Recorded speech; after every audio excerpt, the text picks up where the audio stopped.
खबर आपको देंगे। सिंध हुकूमत ने मुमकिन सैलाब के पेश नज़र महकमा ज़राअत के तमाम अफसरान और अमले की छुट्टियां मनसूख कर दी हैं। तफसीलात हासिल करेंगे। डॉन न्यूज़ के नुमाइंदे सैयद वसीम हमारे साथ मौजूद हैं। वसीम, क्या तफसीलात हैं? जी बिल्कुल, सिंध हुकूमत ने मुमकिन बारिशों और सैलाब का जो खदशा है उसके पेश नज़र जो महकमा ज़राअत के तमाम अफसरान हैं उन अमला जो है उसकी छुट्टियां मनसूख कर दी हैं। DG ज़राअत के दफ्तर हैदराबाद में रेन एमरजेंसी सेल कायम किया गया है। हंगामी सूरत हाल में जो किसान हैं मदद के लिए रब्ता कर सकेंगे, ये कहना है वजीर ज़राअत का। और जो 30 अजला में डायरेक्टर्स और डिप्टी डायरेक्टर्स हैं महकमा ज़राअत के, उनको सैलाबी सूरत हाल से निपटने के लिए फोकल पर्सन भी मुकर्रर कर दिया गया है।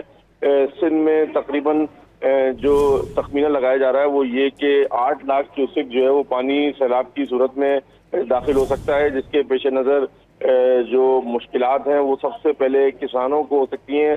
तो किसानों की इन मुश्किलात को मद्देनजर रखते हुए 30 अजला के अंदर डायरेक्टर्स और डिप्टी डायरेक्टर्स को फोकल पर्सन मुकर्रर किया गया है। और इस कंप्लेन सेंटर में जो है वो तमाम जो किसान हैं सिंध के वो रब्ता कर सकेंगे और मदद हासिल कर सकेंगे।